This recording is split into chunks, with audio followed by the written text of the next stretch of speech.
And we welcome you inside to episode 14 of season number 20 of the Sports Den. It's a busy time of year, both with the holiday season and everything that brings, but also with the winter sports season. And we're going to break it down here. Boys and girls hockey, boys and girls hoops in what is always an energetic and busy time of year for our North Metro TV schools. We'll hear from the Bengals, the Cougars, and the Panthers again on our final episode of 2022 on season 20 of the Sports Den. Getting right into it with boys hockey, 18th ranked Centennial welcoming in Roseau on Friday night. The Cougars and the Rams rematching from a 4-4 tie that was played up north last year. Kind of a weird opening goal to get the game started. Tanner George of Roseau finds himself in front of an open net, redirects it in, and it's 1-0 Rams. 6 minutes later, Cougars on the power play, dropped off from Harper Seals to Brock Carls, who eventually stabs it home and ties this up at 1-1. Still in the first, tic-tac-toe passing to get it out wide to Austin Peterson. He steers it in, goes right to the glass. Hey, Mom, I'm on North Metro TV. He scores, and it's 2-1. Blair slips it in front, this time for Heath Nelson, who finishes off. At this point in the game, it was 3-2, end to 1. Early in the second, senior Drake Ramirez awarded a penalty shot. That's in a game. He goes 5-hole on the netminder to put the Cougars up 4-2. The teams would trade goals again, then the Ram comeback would start. Jake Halverson first, followed by George again. Nifty move, and has the shot to finish it. He scored 5:40 into the third to send us to OT. Cougars on the power play with less than 2 minutes left to go. It was Blair slamming it home top shelf, and the Cougars win it. A win's a win. Although it was sloppy, I didn't think it was our best game. All the guys pulled through, and I thought, against the Northern team, and it's a good win overall. Some areas of improvement are probably our D zone right now and just getting pucks out and making it simple. I'm looking forward to Maple Grove on Tuesday. That's going to be a big conference game, big section opponent. We got to get some revenge on them from last year.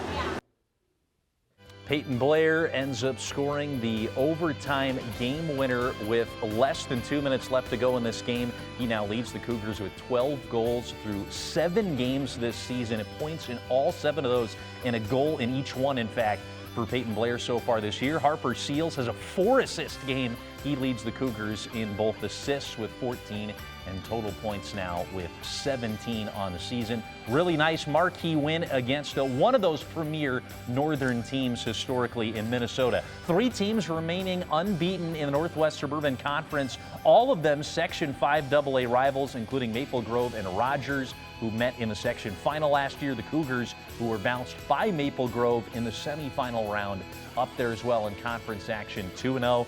You can't count out as well the couple of teams just below them, Andover and Champlain Park, who each have, for Andover, a loss to Rogers, for Champlain Park, a loss in overtime to previously ranked number 1 Andover. Coming up for our 3 North Metro TV schools, Centennial are going to see 6th ranked Maple Grove, as well as a Champlain Park team that took the Huskies to overtime earlier this year. SLP out to a 1-2 start in conference play.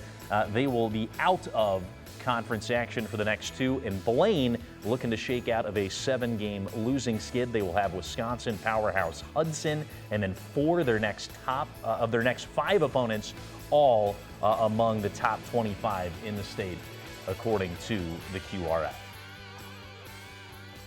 All right, now for the girls' side of things, Matt, great start to the show. And the Blaine girls hockey team has played some really tough matchups so far to start the season. Maple Grove, Hill Murray, and Crookston, all really tough matchups. But now they face the Rogers Royals, another tough test. On the ice at Fogarty Arena, Blaine hosts Rogers, who at the time was ranked 12th in the state. We drop in to the first period. Bengals sophomore forward Grayson Knowles feeds Taylor Olson for a shot point blank in the slot. What a pass from Knowles. Olson capitalizes. Bengals lead 1-0. That score would hold through the second frame. Early in the third, Rogers answers. Royals win the battle on the boards. Drop pass finds Lauren Barnacle. Barnacle fires home the equalizer. Under 6 to go in regulation. Blaine lethal on the forecheck. Freshman Maya Gunter forces the turnover in front of the net and scores. Huge play as Blaine retakes the lead under a minute to go. Bengals with an empty netter to secure the 3-1 win. Here's Bill Hupp with the Rocket Net, Haley Hansen and Taylor Olson. Really big saves. Were the nerves there in the third period as you were clinging to a 1-goal lead? Not really. I think, we win the period, we win the game, and ultimately the girls went out there and did that. I trust my teammates, and I know they have my back too, so when they got that goal, I knew it's okay. We got this. So they're great, and I couldn't do it without them. You are now 60 saves away from 3,000 in your career. Does it feel like you've made almost 3,000 saves? Not really. It's gone by so fast, and throughout 5 years here, it's just insane to think that we're hitting the 3,000 mark here pretty quick. So it's awesome. Taylor, just take us through the goal that you scored late in the first period. Grayson Knowles took us through a nice forecheck below and just stand up front and was able to bury it above the right shoulder. So. Did the team feel confident after it had protected the 1-goal lead in the second period, knowing that you could pull it out and play well enough defensively to come away here with a win?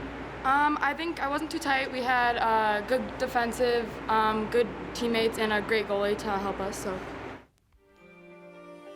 Rogers now 20th in the state after Blaine hands the Royals the 3-1 loss earlier last week. Senior netminder Haley Hansen had 36 saves in the victory, and at this point she's one save away from that 3,000 plateau for career saves.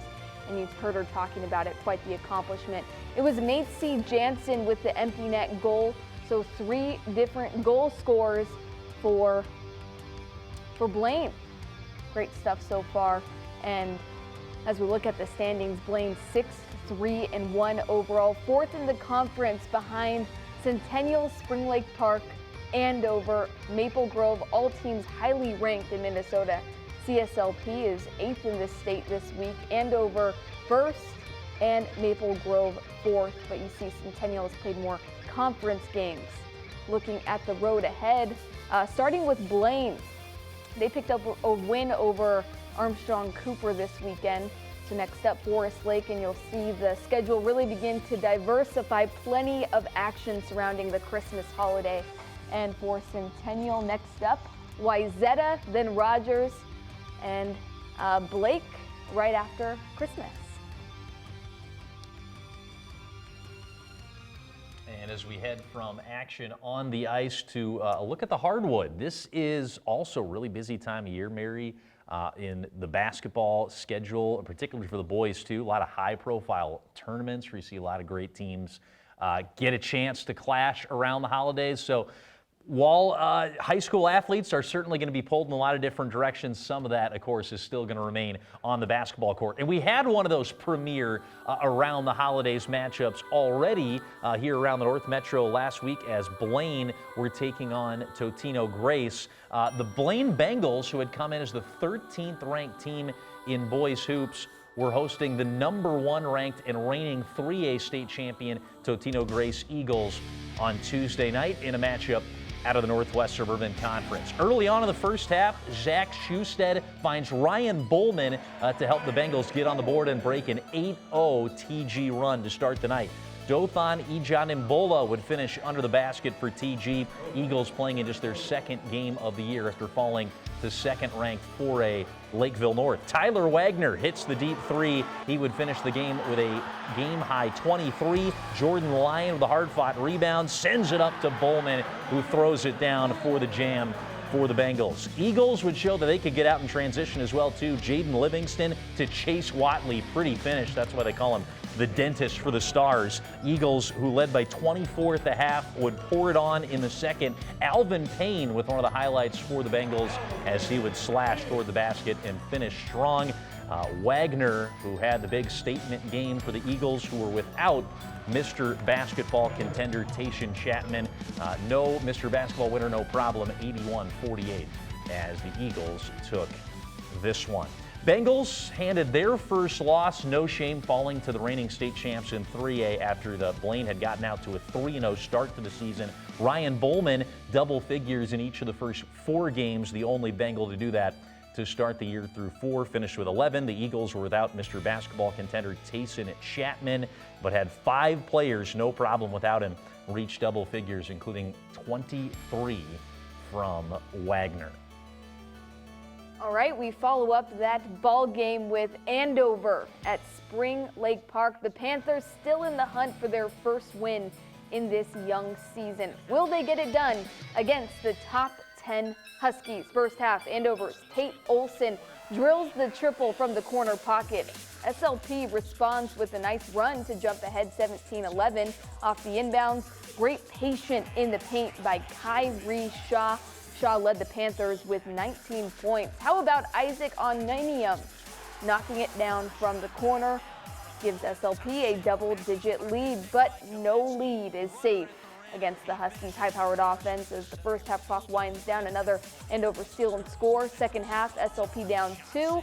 Big Bo Johnson holds his ground in the paint for the putback. Huskies leading by 8 with 9 to go. Make it 11 thanks to that three-pointer from the wing, Sam Abbott. Under 4 to go. Braden Tauso drains the 3 from the wing. One of his 15 points of the night, 3 of his 15 points of the night. From there, Andover really runs away with it. Ben Kopetsky with the and one. He led the floor with 21 points. And there's baller Shaw with the final efforts, but in the end, SLP falls to Andover 74-64. That's the final as Andover outshot SLP outshot Andover 30-21 in the first half, and then SLP was outscored 46-34 in the second. You see the final tallies. Kopetsky leads the floor, 21 points, 8 assists, but Kyrie Shaw, young player, really dominant, able to do 19. And you called this game, Matt. What did you see as the turning point?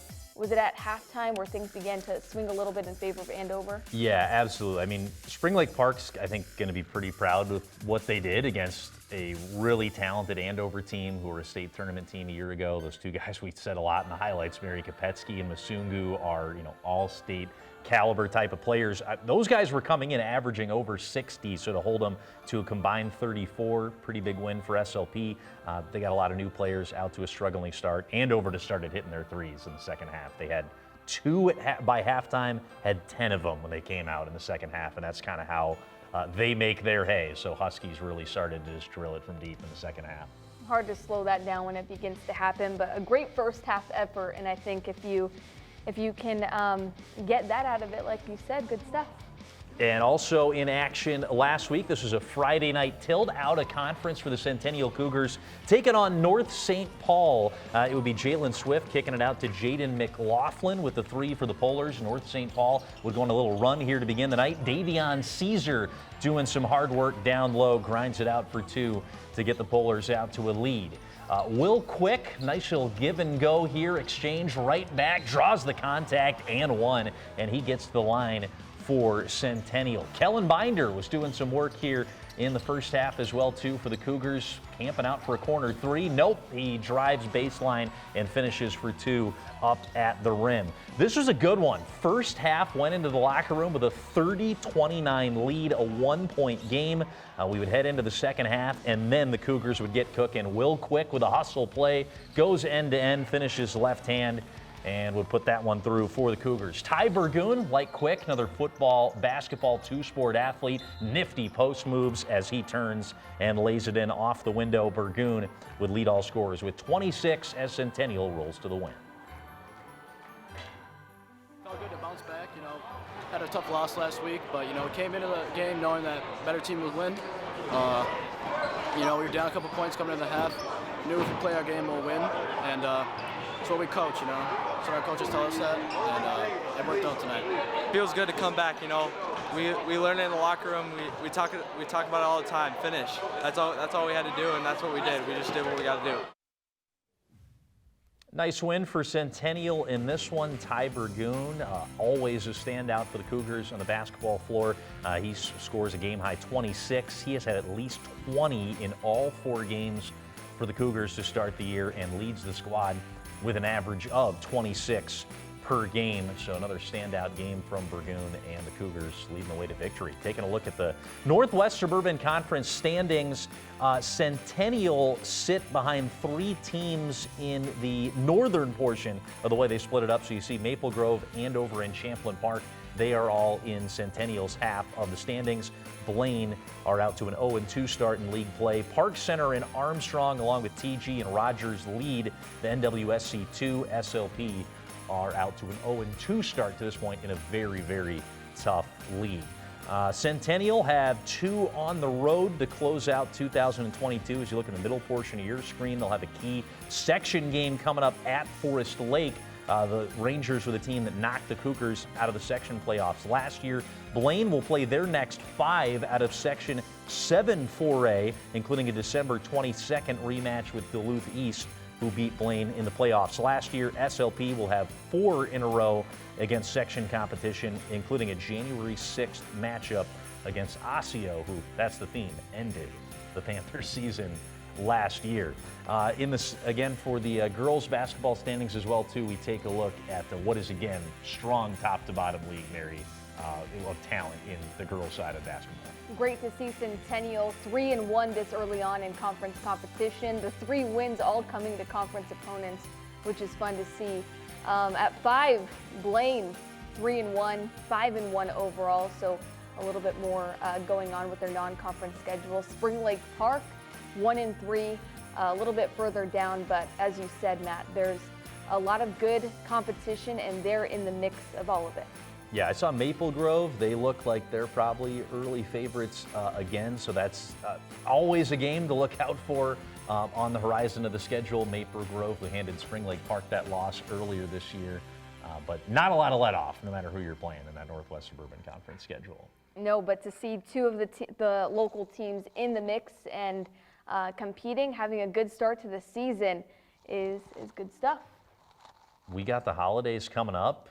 Feels like it's getting started today with Hanukkah as well, too. This is our last episode of 2022 here in the Sports Den, so glad you could be here with us.